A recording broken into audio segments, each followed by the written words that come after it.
نارينا بيوتي لفظ أبرار. لا تنسوا اللايك إذا عجبتكم البنت. أكبر جوائز الترفيه في العالم.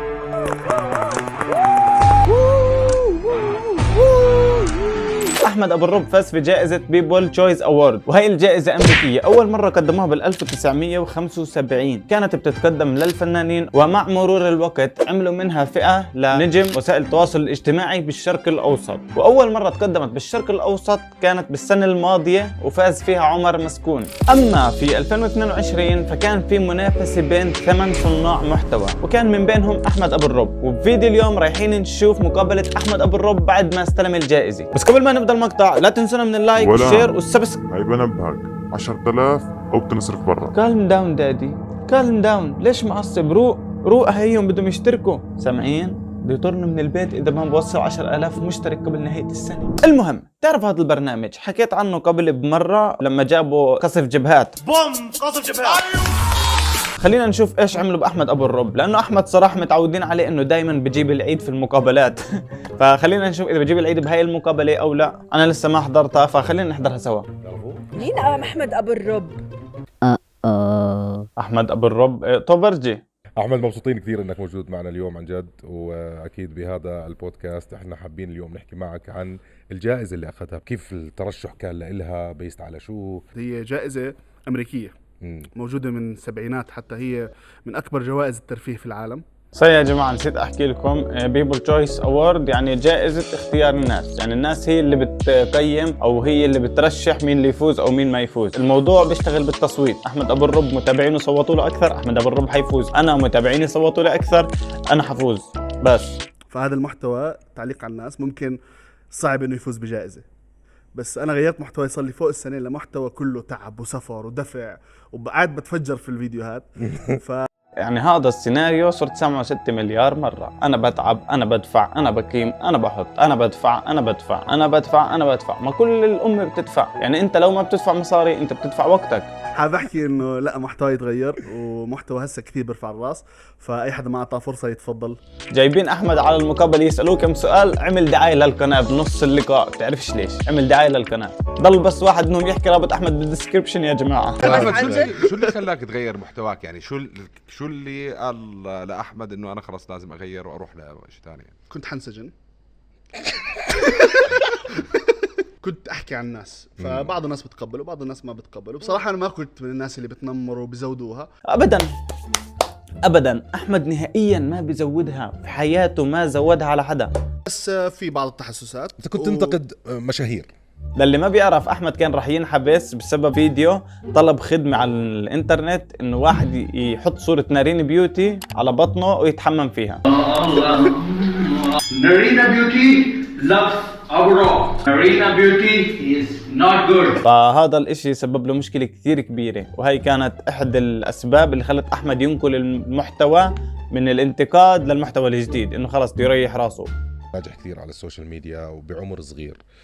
قد ايه هذا الاشي عم بيأثر بحياتك كونك بهذا العمر عم بتشوف حالك مثلا؟ يا اخي المقابلات كلها نفس الاسئله. احمد شو قاعد بيعمل؟ ليش هيك قاعد؟ فالقاعده هاي احمد.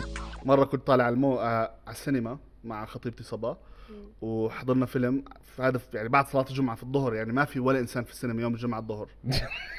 احمد ابو الرب والجائزه الاهم بعالم صناعه المحتوى.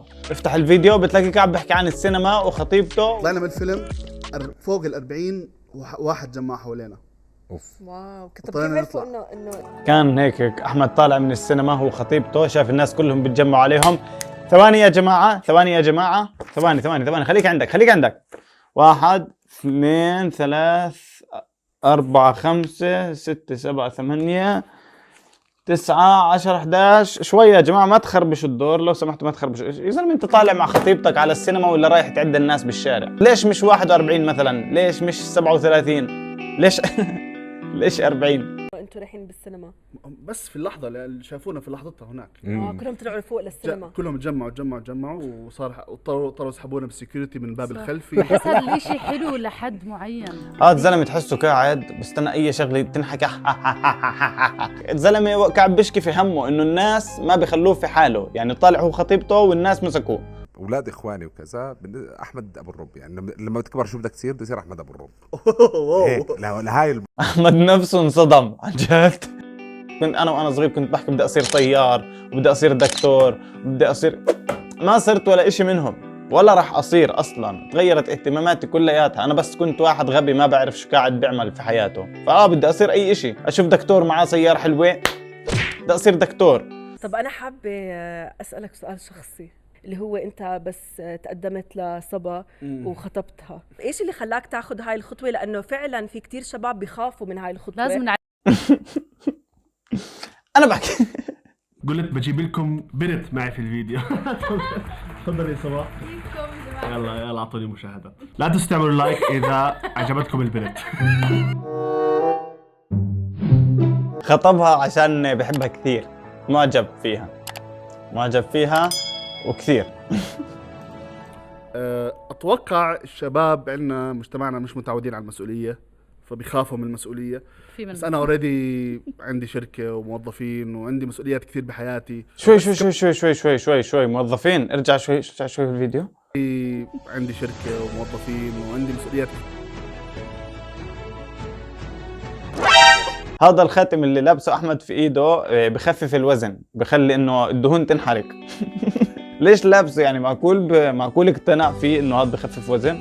يعني لا بس اكيد في تفاهم بيناتكم اولها كان انتوا جايبين الزلمه عشان تسالوا عن الجائزه، حياته الزوجيه شو بدكم فيها؟ طب احمد انت معروف دائما بتخوت على مقابلاتك، رح تخوت على المقابله؟ مش عارف. لا احمد انصدم. حس انهم جايبينه عشان يلموا فيوز على كتافه، مش عارف.